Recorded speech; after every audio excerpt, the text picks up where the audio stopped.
Hello, and my name's Oscar Clark, he, him pronouns. This is your Game Dev Local podcast, and I'm on a podquest to understand everything that you wanted to know about game dev, but never dared to ask. And I'm delighted today to be joined by Alex from People Can Fly. Alex, please tell us who you are and what you do. Hi, everybody. My name is Alex. I'm Director of LiveOps at People Can Fly. I'm responsible for the live operations of our self-published titles, as well as publishing of those ones, supporting many areas of game development, starting from obviously LiveOps itself, release management, game security, areas around monetization, operations itself, customer support, and quite a few other areas such as DevOps and also other operational bits to go with that. I've been It's in a game development. very simple job. I know, right? Yeah. And BI obviously as well behind us. But yeah, I've been Yeah. in game development now for about 8 years. I've been doing live operations for about 16 years. So I've been working also for banks. I've been working for retail. I've been working for mobile phone providers. So live has been part of my kind of development life for a very long time. And I absolutely love that, kind of being able to be in front of everybody and kind of working with what it's trying to achieve.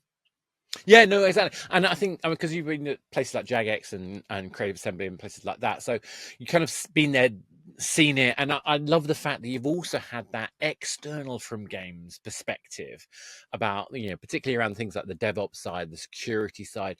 I think we don't talk enough about security. I'm sure we'll get to that.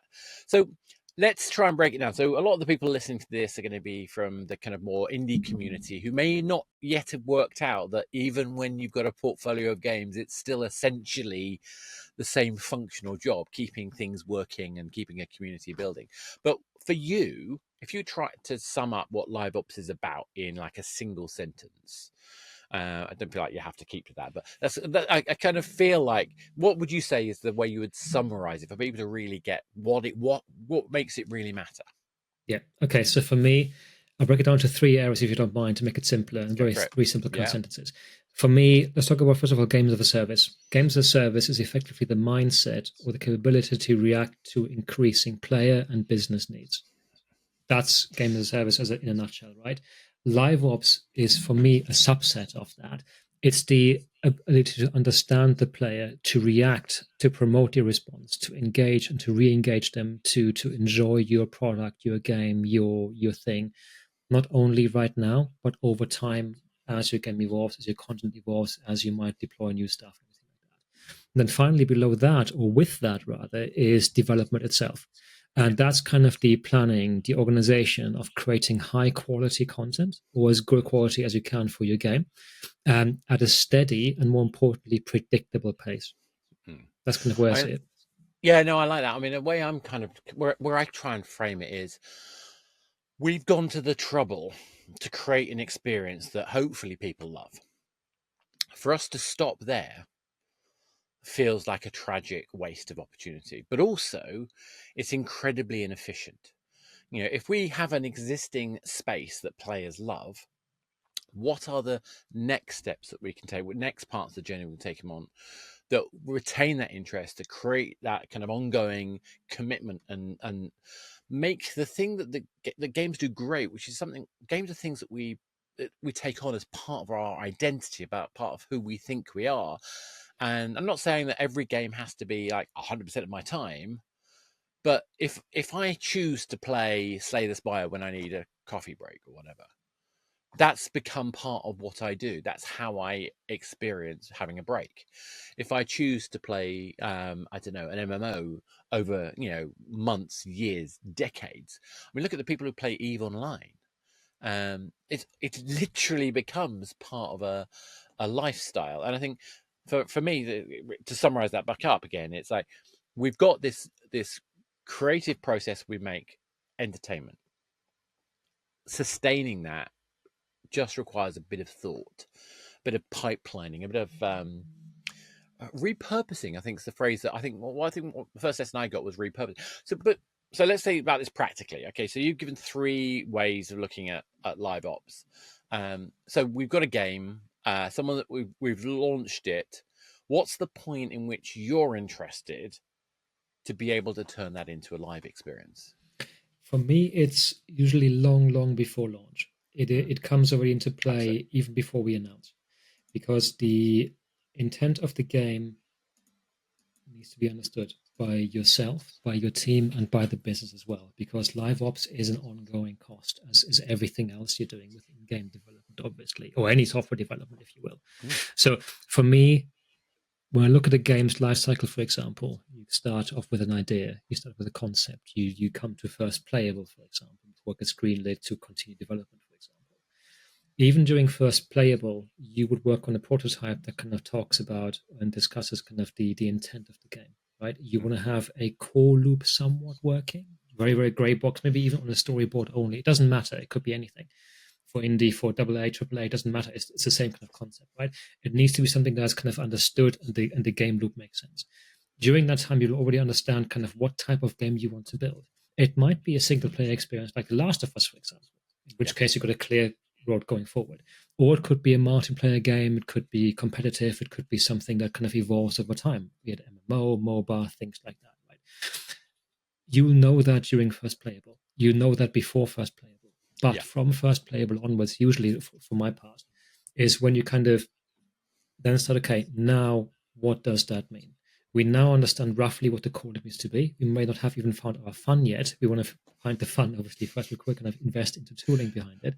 But you already kind of have an understanding kind of that this is going to be a game that you want to deliver beyond launch as a longer term engagement with your teams, and more importantly, with your players.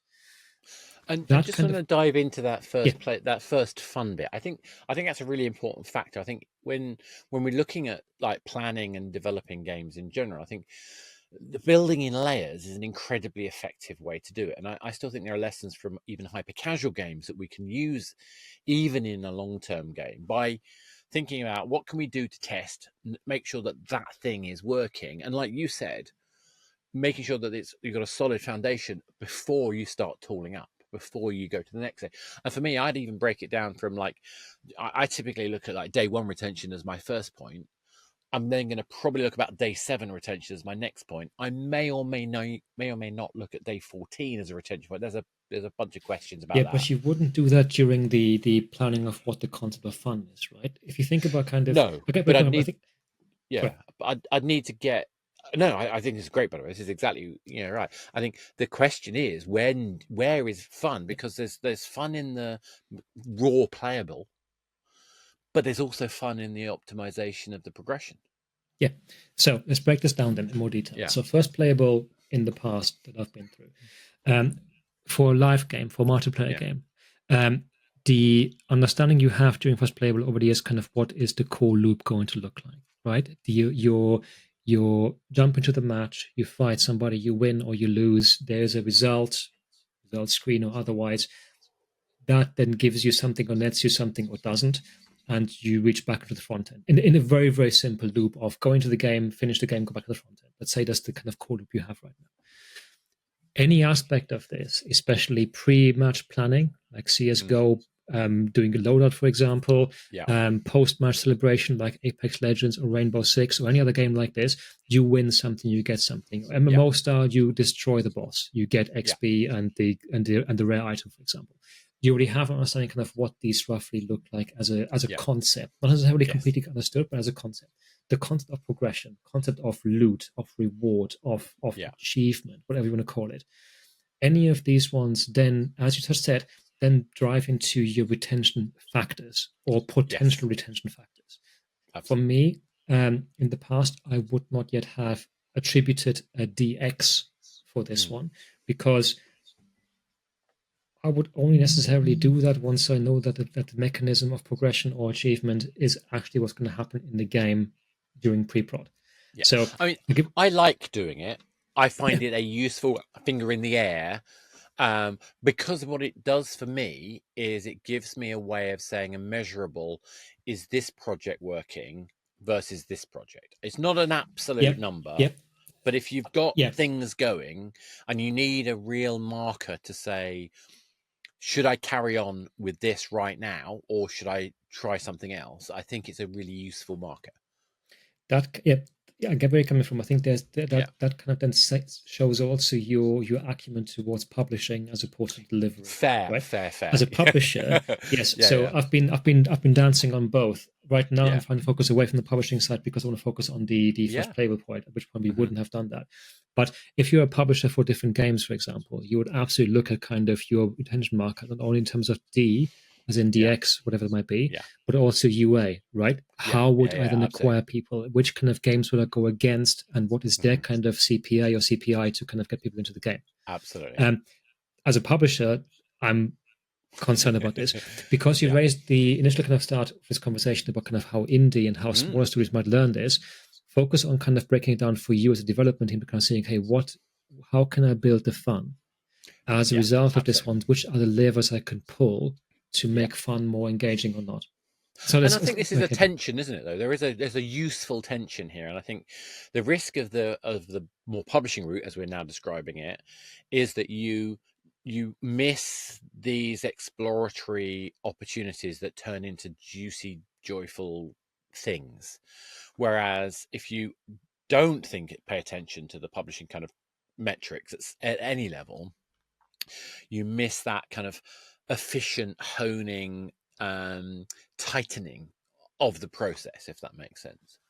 It does, yes. Yeah, so I think that's intriguing. So, right, so we've got a process that's from a developer point of view, publishing point of view, whatever's our particular slant. We've found the fun, and that's the point you're starting to sort of pay attention to LiveOps. So what things are you looking at? So the first thing I would do is understand kind of what is the core loop and what levers do I want to have in the future. Yeah. And this is coming from two areas. The first one would be data and BI. How can we use that? How can we get information from players about this so we can make more informed decisions later? But then also, what levers do I want to pull that allow me to iterate change? Now, it's very important to note one thing, and that's kind of something that came up to me after conversations I had in last year's presentations, for example, is does therefore every function, everything you're doing in the game have to be a tool for LiveOps to operate? The answer is absolutely not. It doesn't have to be that way. But it has to be an engagement with you and the game designer or the professional designer to say, here are some things we have to worry about when it comes down to, let's say, we find an issue of exploiting the mechanism or the things or the taps or anything like that. How can we quickly adjust them? And quickly adjust could be turning something off, until Monday when we can have time to look at it, for example. Is those conversations you probably want to have early, because in most cases what I found, and I'm actually doing right now also People Can Fly and previously also at Sega and Jagex, is the tooling that LiveOps need largely is the same tooling that the development team can benefit from to make their work, their iteration, their testing much, much quicker. Yeah, for me, it's the putting your game mechanics and even level design can be done as config, having an asset server. And the risk of that is that you're introducing hosting costs early on. But there are plenty of ways of mitigating that. The Amazons of this world, the Googles of this world, the servers.com of this world offer ways of solving some of those problems. But having something in the cloud means I don't need a new build to test. And I think that's magic. That's like that, to me, that's transformed the way I think about games. And there's also for us the understanding of to can take the cost down again for smaller studios just building these games for the first time, for example. Yeah. Think also about kind of how you can make local builds work. Yeah. If you're in an office, for example, having a simple PC that just runs local builds for you is simple, or being able to kind of build a build on your local machine before you commit something. That again gives you this kind of driver to help test something early without having to commit larger cost or large deployment changes.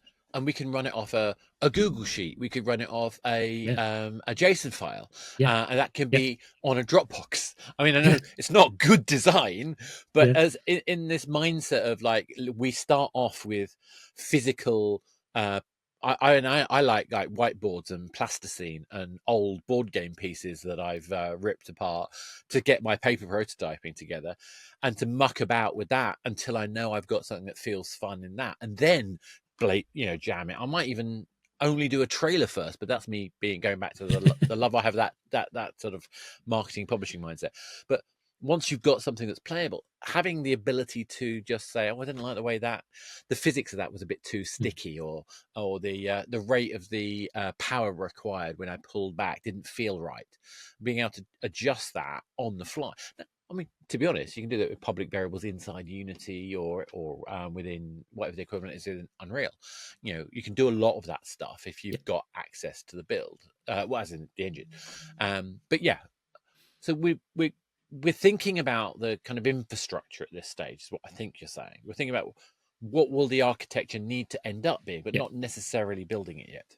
Yeah, and what is it you want to kind of grow on, right? And what is it that kind of will work for you? In Unreal, for example, you tend to normally have a Perforce server to kind of store your assets and everything to go with that.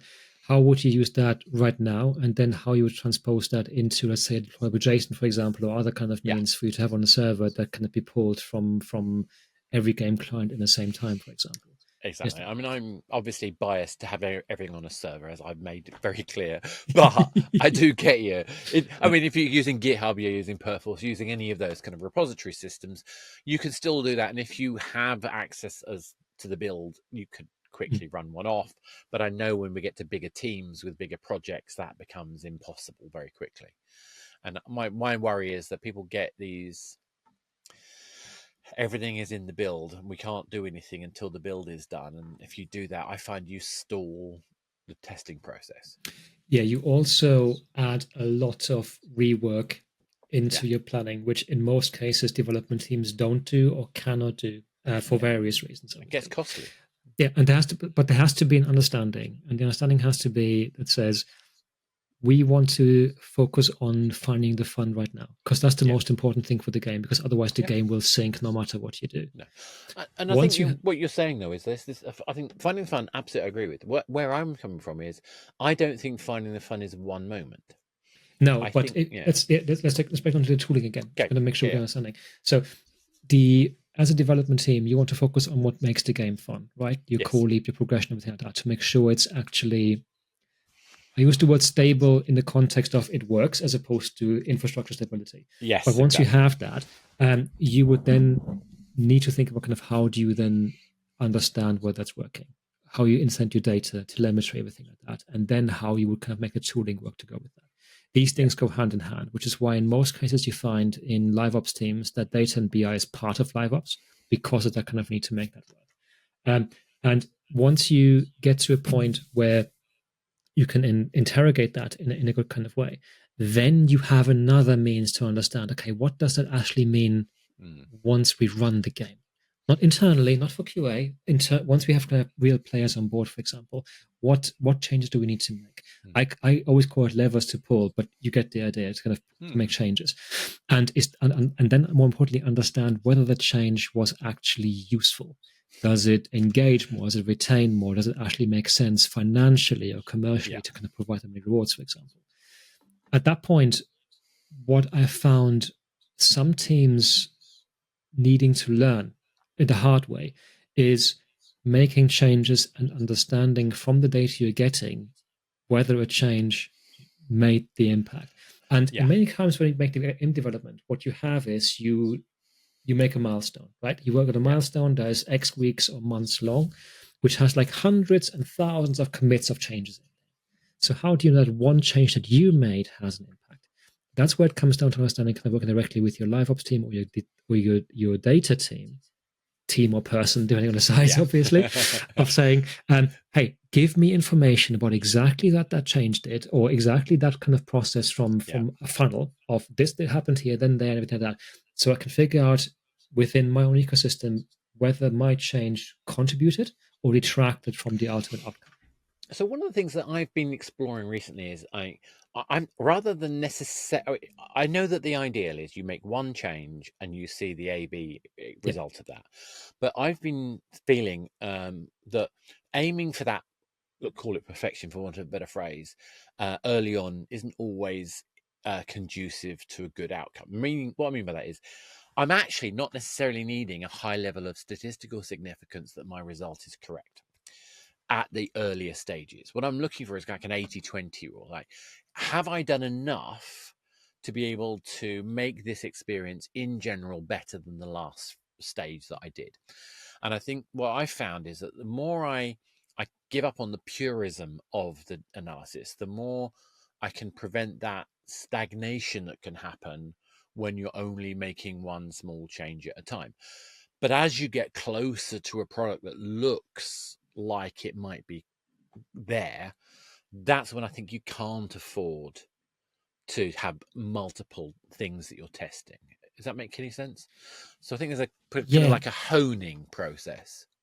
The only thing I would say to this one is that that should never stop other teams to variance test as well. Because, for example, you want to make sure that when you do art changes, for example, or level design changes, for example, that kind of affect the game's quality, that they can still be tested to go with that as well.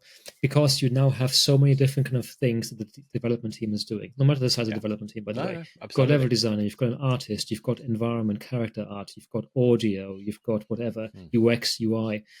These are all separate things you want to test, obviously. But you're right, they shouldn't be tested at the same time, or if they are, for different purposes, and make that clear. So the right audience, the devs that made those changes, understand the feedback in the right way and can use that in the right way. And that, to me, is the thing, is like, we can test multiple things under certain circumstances, but we have to be aware of the impact of testing multiple things. That's right. Because it will distort the outcome. And it means that our ability to get clarity and the sort of the precision will be diminished.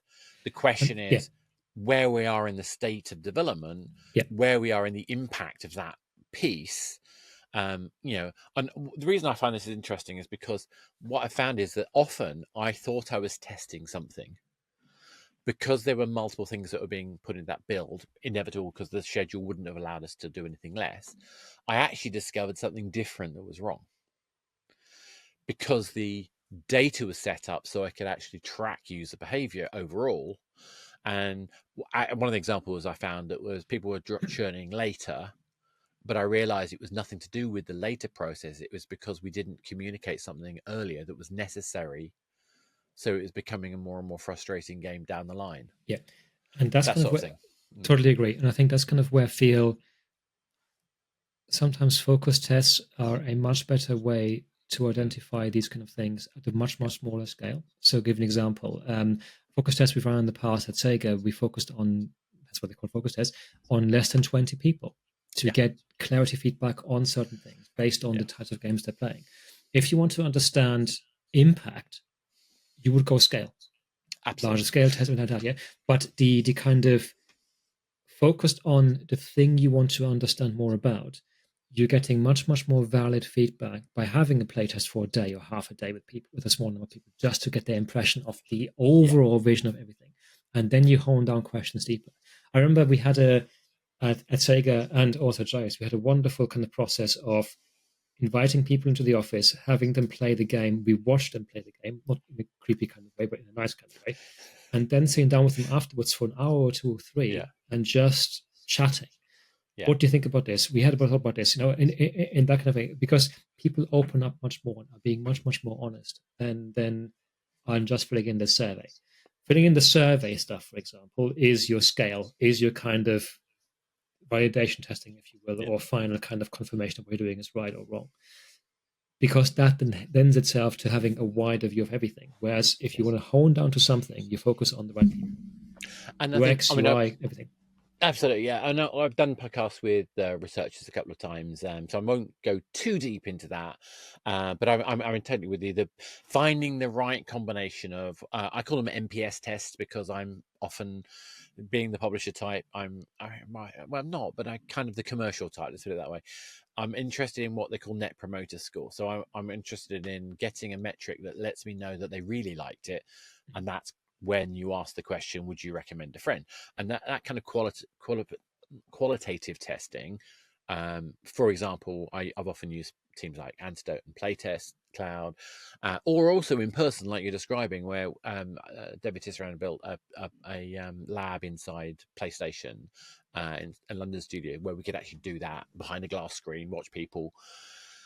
But there's so many rules about bias and influence and question structure. We won't get into LiveOps at all if we stay talking about that. But I agree with you. More we can get at the quality of why people feel and then validate the impact of the scale of that feeling, that's when we start getting real insight. And obviously, we hopefully have experience that is relevant too. I don't want to dismiss designer experience, but if it's without the data, without the insight, no designer, no matter how good they are, will get it right for an audience, in my opinion. So we've got some research. We're building the fun. We've found some fun. We've thought about the kinds of structures we want in place. What's your next concern? So once we have an understanding of this one, the work required will focus on more things than just the tooling, more things than just data, obviously.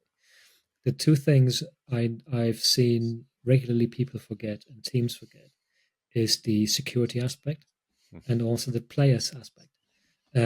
For me, let's talk about the player aspect first. Player here in terms of player health, player behavior, player performance. Do players that you want to engage like that kind of game? What's their emotional status when they play the game? Elation, happiness, frustration, fear, whatever the game might be, obviously. And how do we leverage that? How do we improve that? How do we get them away from the scaredy edge back to normality, for example, from the high of winning to kind of being able to be positive about the game or losing about the game in that kind of context? And how do we then handle that at scale? Yeah. How do we support that in our Discord, in our channels, our forums, whatever, to kind of make that a good environment for people?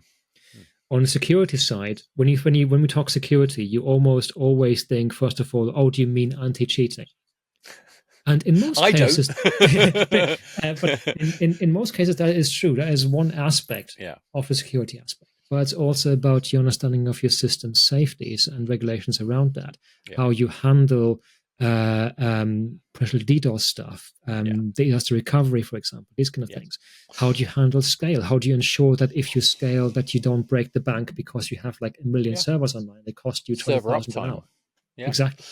So this is personally, I feel lucky that because before I joined games, I worked in a SAP consultancy and I worked in mainstream IT areas. So we were looking at things like data recovery, server hosting, security. We had to work because we were dealing with pension software at one point. One of the teams I was in, we were actually working with, I think, with the NatWest team around the time when there was an IRA bomb which went off in the city. And basically their data recovery building was in the same exclusion zone that the security people cordoned off. So their data recovery was so close to the actual building that it was a problem that both were shut down. Wow. So, I mean, it wasn't shut down for a long time, thank goodness. But when you think about these kind of things, you would never think about that nowadays. No. Lucky for me, it's very similar to you. I've got experience in banking, right? So I was PCI DSS approved and everything, which basically means the payment card industry standard, data industry standard. So ensuring kind of social engineering, things like that were done on a regular basis every quarter, effectively. So for me, it's that kind of disaster recovery, business continuity, and then also setting ceilings of cost is very important. It's interesting when I spoke to studios last year, smaller ones and medium-sized and large ones, kind of how they handle that. Yeah. In most cases, they don't, for two reasons. They never thought about it because they're so big, their cost doesn't matter, which is a good thing to have. But others didn't think about it because they didn't know it was a problem yet, because they haven't reached that point of scale yet where they could have to worry about this. I'm lucky, touch wood, that I'm working with teams in the past that knew about this, and were concerned about it already from the start. Yeah. And that's something that helps us kind of also define that. And there are many ways to test this already internally, right? Make the game work on one server and then spam the entire company to play the game at the same time, just to see whether one server breaks, right? Very simple, very cheap, by comparison to hiring the company, for example. And we should be clear that, in the world of the, cloud server, Amazon type constraint, a lot of the early days risks that we saw have been mitigated. So the stuff that we encountered when I was at BT, when we had dial-up modems, where something happened on the Tesco internet service provider that was running through the Wireplay server, meant that we brought down the entirety of UK's dial-up modem for a couple of hours. Well done. Yes, so yay. But this is the thing, is that stuff doesn't happen anymore. But this doesn't mean that there aren't risks. Doesn't mean there aren't DDoS attacks. Doesn't mean there aren't out in the middle attacks. And don't ever think, just because you're on AWS, Google Cloud, or Multiplayer, whoever your provider might be, that this is cheap, right? Scale costs money. CPU, memory, these things cost money, right? If your game is built out to only work on the biggest box that Amazon can provide, that's a cost per hour. And if you have a DDoS attack happening with, let's say, 500,000 people connecting to your game wanting to authenticate or matchmake, wow, it's expensive. So how do you work with your providers and your suppliers on this to say we have to have a ceiling, and only if we hit that do we have a control of saying stop, or requires a manual kind of approval for us to spin up more, build up a queue, or whatever to kind of make it happen. And like you say, these things become really interesting, because how do you set your infrastructure up with your matchmaking versus your game hosting? Are you going to use peer-to-peer elements? What happens with gameplay config? Is that a separate set of servers? How are they architected? How does the asset store support it? Are you backfilling your build with the latest assets on a back channel all the time, or are you doing it every day, every week, There's so many questions that then come out of that. Yeah, and then also kind of what do you do about it, and how does it impact your gameplay? If, for example, you have a queue system like World of Warcraft does, as a good example, does that therefore negatively impact your experience of being able to play? You can argue in some cases, no, it's fine. In other cases, it's absolutely critical to kind of play the game as fast as you can, right? And that's kind of where you can learn from the existing games out there, Fortnite, Apex, World of Warcraft, as good examples, even mobile, and how they handle that scale as well. And think about then what you would do in your situation, in your game, in your environment, of putting that in, and how you would then also communicate that to players when the queue hits, for example, what you would do with that. Because it's not only about the game itself and how it operates, but how you can control that. And in the worst case, communicate to players nearly live of saying, hey, we know you all want to get into the game. Really sorry, there's a queue right now. Wait for it, it'll go down, everything like that. We're so glad you're enjoying the game, but there's a queue. That's kind of comms. But we know how fickle players can be, and particularly in the early days. That we worked with a team that didn't understand that you had to tell them what the progress was with the matchmaking, and the matchmaking, when they didn't have an audience yet, could take several minutes. 10 minutes. No one's hanging around for 10 minutes. If it's more than 30 seconds, they're probably gone and they're never coming back. So the fact that you've got a queue, which is sometimes going to happen, how do you make it so that it's worth staying for however long it's going to take? Exactly. And I think that principle of how do you make it so it's worth ... goes into a lot of the LiveOps activity, that gets you to keep coming back. Yeah. So we're talking about a little about tools, infrastructure, and so on and so forth. Presumably, we're getting close to the point where we're going to be launching that game now. What is there a shift in the way that you will start to operate as a team? Yes, you would. And the first thing you would do is, once you kind of get to a point where you want to launch, assuming you've already announced that point in time, the first thing you want to do is kind of getting a scale test in, right? To understand kind of how your things stand up, how your systems stand up, but more importantly also what you as an organization would do once you're going live, and how you react, how you monitor, how you deal with, how you respond to, and also more importantly, how you prepare your teams on negativity, for example. Yeah. The internet is a very horrible place in many cases, and how do you deal with trolls? How do you deal with negativity towards the thing that you've been working on for years and years and years potentially? How do you fix that? And how do you handle that? Someday I'll point out the Penny Arcade cartoon strip they did about PlayStation Home when it launched. It was brutal. Yeah, and so how do you deal with that, right? And in some cases, what you have is you've got teams building games who've never experienced that. that kind of feedback. So how do you work with them on that? There's a whole bunch. I mean, like I say, we talked about tools, but like you said, a community management process, that whole safeguarding side, to me, it's as much about making sure that you know how to deal with the negativity. Absolutely. You've got to look after the mental health of your team. Yeah. But also there's some legal issues that you've got to pay attention to. One of the things that we had to pay attention to very early days of the internet, we're talking about like late 90s, early 2000s, I had to have a setup with the London Metropolitan Police. So if ever somebody were to use our platform to upload illegal material, I had a means that would allow me to report it directly to the police without my team getting arrested. Because particularly with things like child pornography, thankfully never happened, but we had to be prepared for it if it did happen. Had that been on a team member's machine, the law at the time stated they were accountable for it. That isn't acceptable. We cannot put our team members at legal risk for doing their damn job. And that's important for you to make sure that when you do something like that, that you think about kind of how the UGC element, user-generated content element of your game, can affect that. A good example, if you think about Valheim or Rust or games like that, where you can build any structure, anything. Unfortunately, that means you can build any structure. I remember when Little Big Planet launched, there was a big thing in London where they played this on a massive screen not at Trafalgar, somewhere they played it on a big screen. I don't remember where it was exactly. And somebody built a structure that looked very much like male genitalia. So I don't know who. I think this may have. So Alex at Media Molecule at the time when we had a PlayStation Home Space for. I know this definitely was PlayStation Home Space.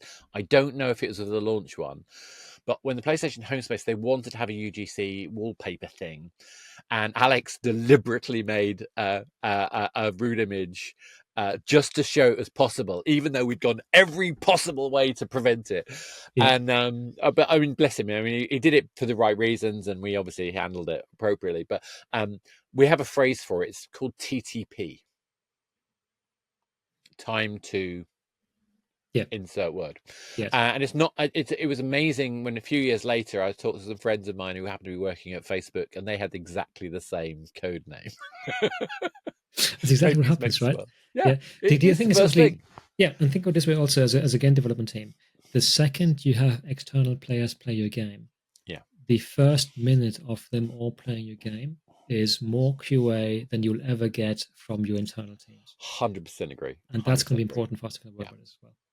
And it's the speed at which you respond to it. It's the way that you respond to it. It's the authenticity you deliver to the community that matters. I think that's the thing that completely decides if you pass or fail. I mean, Warframe obviously is one of the examples of a game team that had a really difficult start, but because of their dedication to the game, it's now an incredibly successful game still. And it could easily have gone under.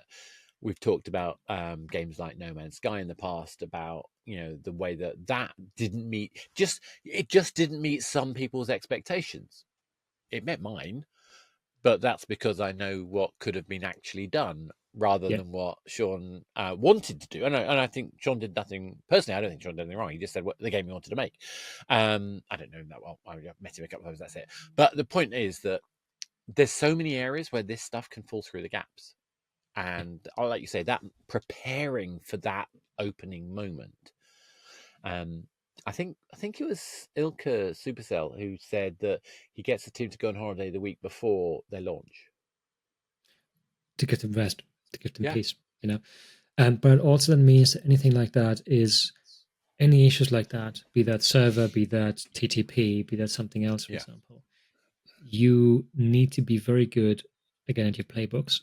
How you establish things, how you resolve these things, or how you escalate things, be that legal or otherwise, or internally. And then also make sure you have a means for post-mortem in a regular kind of way. What happened? How did it happen?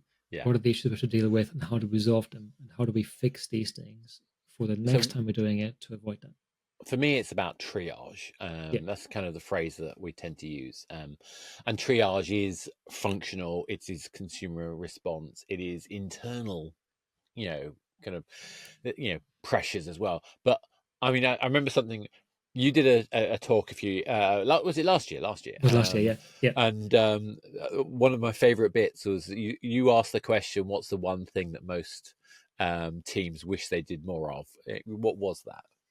It was postmortems. It was the understanding kind of what happened and how can we resolve it for the next time we're doing it. So one of the things we've tried to do, not always successfully, but we do try to do, is what we call a pre-mortem. And so the idea is that before you launch, as part of the prep before you launch, working with the community team, working with the DevOps team, to sit down and say, okay, the game has failed. Tell me why it's failed. And then working backwards from different scenarios of how the game could fail to check that we've actually got everything in place. And when I've had the time, and very rarely do we have the time, but when we've had the time to do it, it has saved so much pain doing that process. Yeah. Okay, so we've got a game. We've gone the prep. We've done the launch. We've got through that first week or so. What else has changed to the way the team functions for you? It changes from developing a game into delivering a product. Yeah. How do we ensure that we develop content, obviously, and assets and features for the future? How do we service that? And how do we make sure we have decisions based on data and feedback loops and everything like that? And how do we continue to kind of improve on those ones? But then also kind of look at the game now as a product, to think about kind of the value to the player, not for the dev team anymore, but the value to the player. How do we provide more meaningful experience longer term for them to come back for us, for example? How do we, in some things, focus on satisfaction as opposed to attraction? And how do we kind of make sure we have acquisition working, for retention working within that? And finally, also, how do we maximize player value and our revenue? And I think that's the thing that people sometimes forget when we talk about LiveOps. A lot of people will focus on the conversion, the revenue, and that's fine, but you can't do it at the expense of player value, because player value is why conversion happens. Yes. And if we haven't delivered player value, and you can provide value only if you understand what the players want. Exactly. And that doesn't mean, but it's important to notice, that doesn't mean you pander to every player's change. This is still your game, still your vision, but how can you make sure within the vision you have, within the content you're creating, that the player understands the impact and it still provides value to them? Yeah.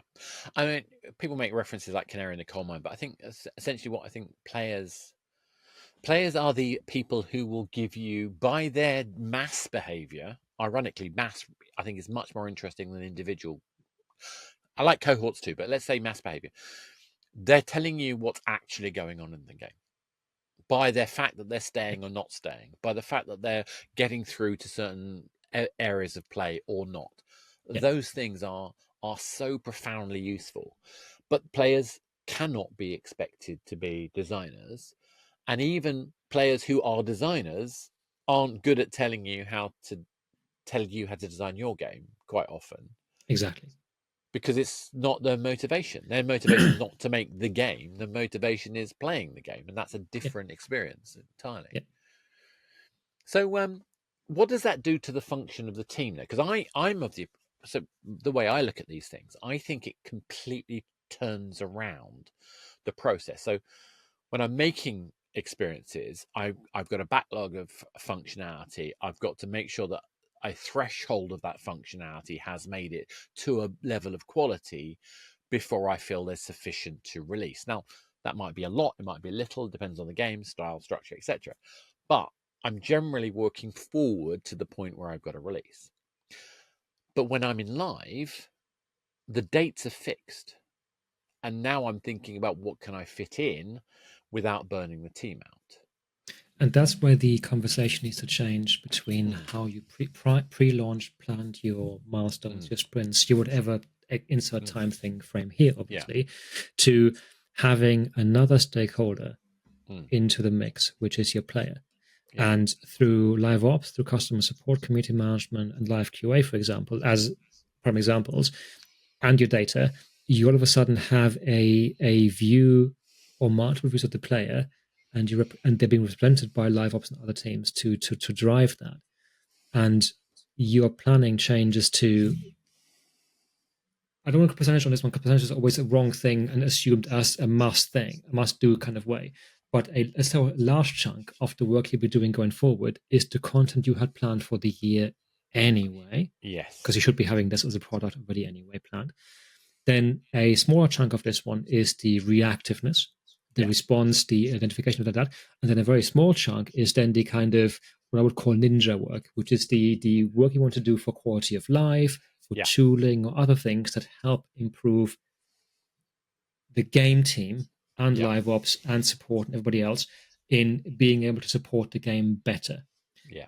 For example, excuse me, what we did in the past was on a monthly basis, we reviewed our stats, obviously, as you would normally anyway, but we also spent time for a good hour or two normally to review what could we do differently, how could we improve certain things, and can we invest X amount of time to improve this pipeline, this tool, this whatever, or automation behind this, for example, to make it easy for us to handle this and handle this stuff at scale. That's an important thing you must never forget, and something you probably should add to your workflow after launch, to say, we are here now, what have we learned, what do we review, and how can we make our own lives better so we can focus more on the cool stuff, which is building new engagement, new content, and everything. No, I completely agree with that. So for me, I have a kind of rule of thumb where I basically have a third of my, I try and split content production from functional production, and in that functional production, I need at least a third of that time set aside for tech debt. And I that's think a good way of thinking. Yeah, that solves a lot. That's just because if you think about it as tech debt, then you're talking about tooling. You're talking about Unity's just an upgrade. There was an issue with the APIs on Amazon. They've issued a patch. How are we going to incorporate that? And I think then looking at about a third for quality of life issues, so usability, making looking at the first time user experience, but also what's the second time user experience. So how do you optimize the flow for returning players who play regularly, and more importantly, those players who come to your game a year later?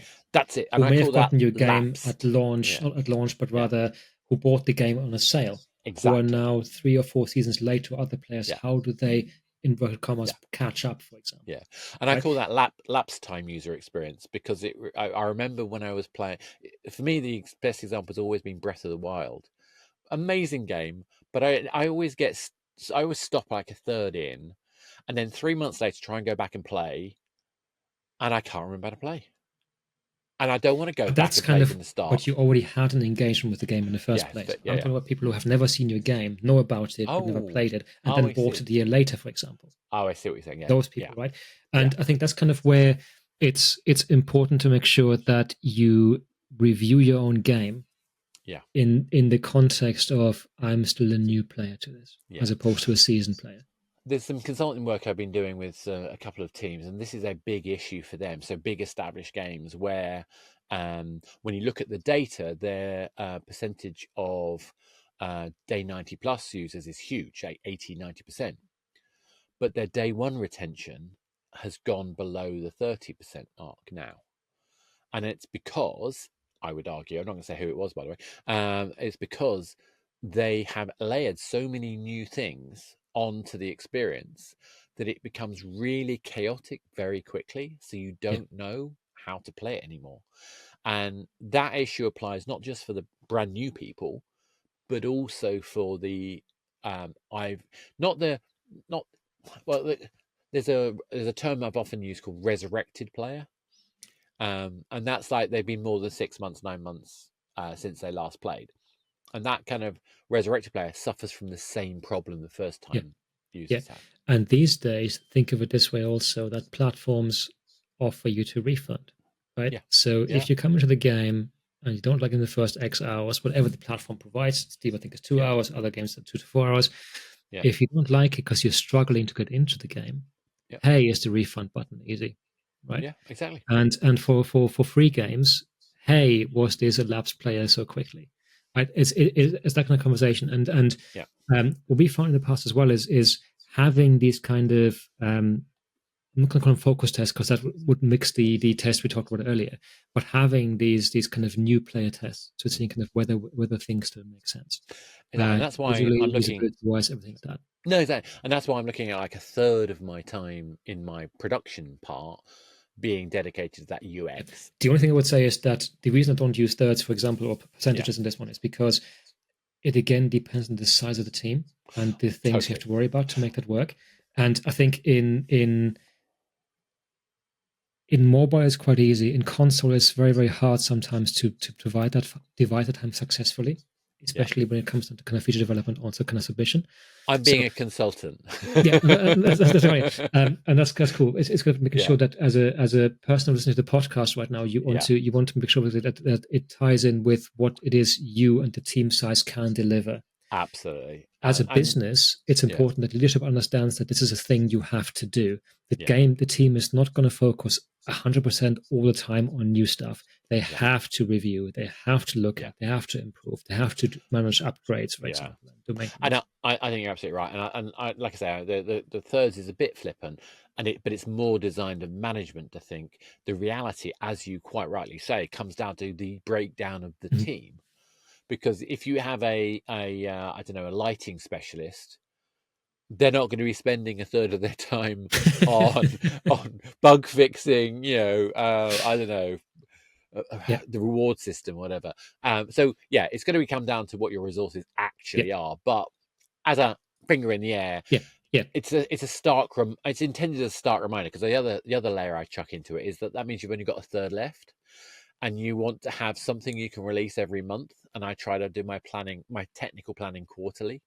Yeah. And I think that really nails down how small a window you've got for features. But that's also a thing for LiveOps to worry about, in the sense of what happens if we don't have anything this month or this week, because of whatever reason could be, A good example is we were trying to build an update for the end of a particular month. And we announced it on all the forums and all the places because it was such a good and big one. It's so cool for all of us. We're going to enjoy it. And then it was delayed by a further month for various reasons, performance and other things, right? And one of the things we found was if we were to release that now, the issue would have been that new players would have lapsed instantly. Existing players would have lapsed almost instantly unless they had reached a certain goal prior to this update. Yeah. So we decided to make two changes. The first one was deploy a couple of updates quickly that we do in isolation cleanly to give the community team something as levers to change for them to tie the gamers over while we're making the content happen. Absolutely. A good example was we implemented a weather system very quickly, which we had planned for the same update early. So community management teams could have like a tournament for a whole week or 2 weeks running, and they could lever, it's now a winter season, therefore we have to do everything in the winter, and everything is icy, and there's a storm coming, and there's a sandstorm coming. Things like that the community absolutely loved. They were not as unhappy as they were before when the update was delayed, but because they had other things to look at. And it's kind of where your LiveOps team, your community team can really shine by saying, what can they do extrinsically to the game that still engages? But to me, this is what you're highlighting here is something really profoundly important, which is sometimes LiveOps doesn't have to actually be more stuff.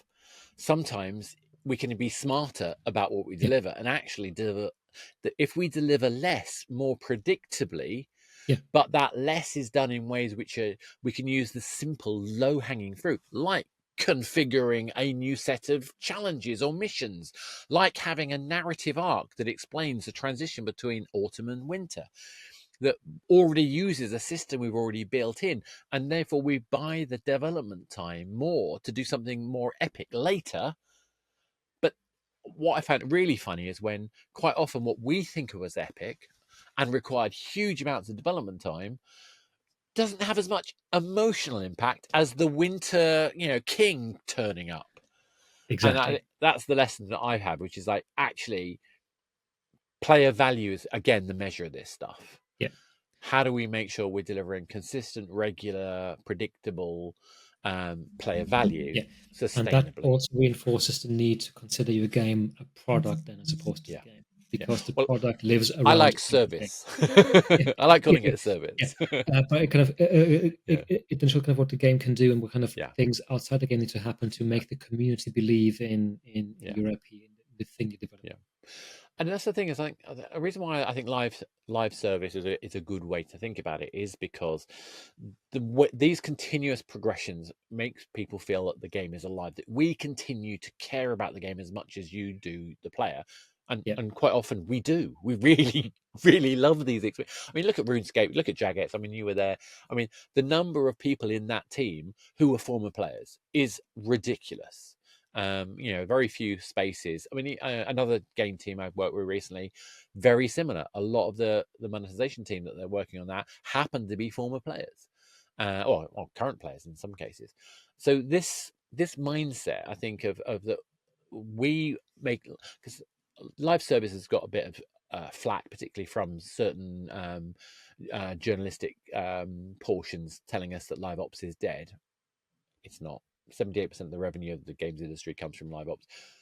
But I think where people get worried, where we see negative backlash, is where I think we haven't communicated the passion for the game to the developers have to the audience. Do you think that's fair? I think it is. It's also identifying kind of what sets you apart, right, from the pack, to make yourself interesting, to make yourself that thing it is. And that doesn't mean everybody do a battle royale. There's many niches in the market for everything around there. But as what kind of saying, as you say, it's identifying kind of how your game can be successful, what sets it apart, and why would I come to your game instead of the other game? Exactly. And how do I feel that my time is valued? That kind of how do I feel my time is valued? I have a massive issue with in some games. I'm going to name them, but it's in some cases the grind aspect, or the aspect of having to repeat certain things before I can progress, is a very, very difficult thing, especially me being a dad, for example, to spend my time on, because I want not instant gratification. I don't want that either, but I want to feel that I've achieved something in the time I've spent with the game, whether that's on the bus journey, on the train, at home, whatever, to really kind of progress with this. In your Breath of the Wild example, for example, Breath of the Wild is a fantastic game, no question. But there are many areas where it feels like a slog before you get to the next thing, right? And that's by design, because the world is very big, obviously. For me as a player, that sometimes doesn't work for me in the context of my behavior of having the little time, for example. And I think a lot of this comes down to framing. For example, when I was playing Fallout 76, I had no problem going back to old areas to pick up loot, so I could then do the crafting, so I could then be ready to do the next mission. Because the process of doing that progression, of that, call it grind, whatever, was done in a way that allowed you that dipping. It gave I dip in, do that, I come back and do something, as opposed to being the actual process. Yeah.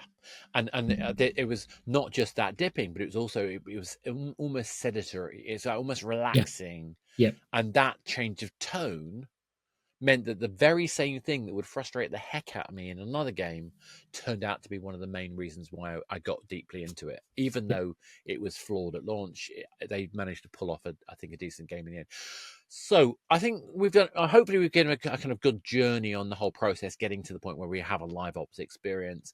We've talked about the need to get involved, thinking about the structure early, and how we need to think about systems and processes and tooling so that we can create the most efficient ongoing delivery of player value.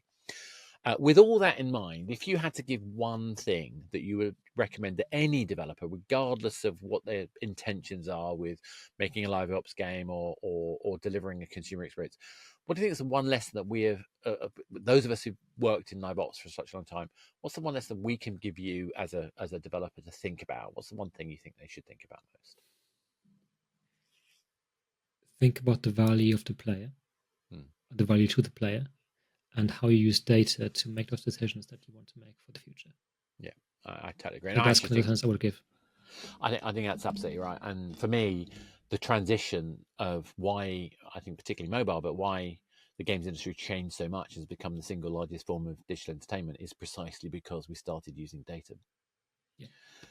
On that note, Alex, thank you so much. That's been fantastic. If people want to find out more about what you're up to, what you do, is there a particular place that you would get them to suggest to go to? Go to LinkedIn. I'm always on LinkedIn if you need me, and find me there and connect with me. I'd love to speak to you. Great stuff. Thanks, Alex. And this has been your Game Dev Local podcast. I hope we've given you a bit of insight of the mindset of building games as live services, products that people care about, products that are focused on player value. That's what LiveOps should mean. It should mean these continuous and sustainable experiences that we fall in love with and get to have a long-term, loving relationship with. That's the way I'll put it for now. On that note, I hope you, if you don't agree with us, if you think it's different, then come and like, subscribe, talk in Discord. There's a Discord group from Game Dev Local. Tell us what you think. Ask questions, challenge us. And again, hopefully you'll be back next time when we talk further about other things that related to all of the different possibilities of making games. And on that note, I'm going to say thank Alex one more time and say goodbye. Thank you. Goodbye.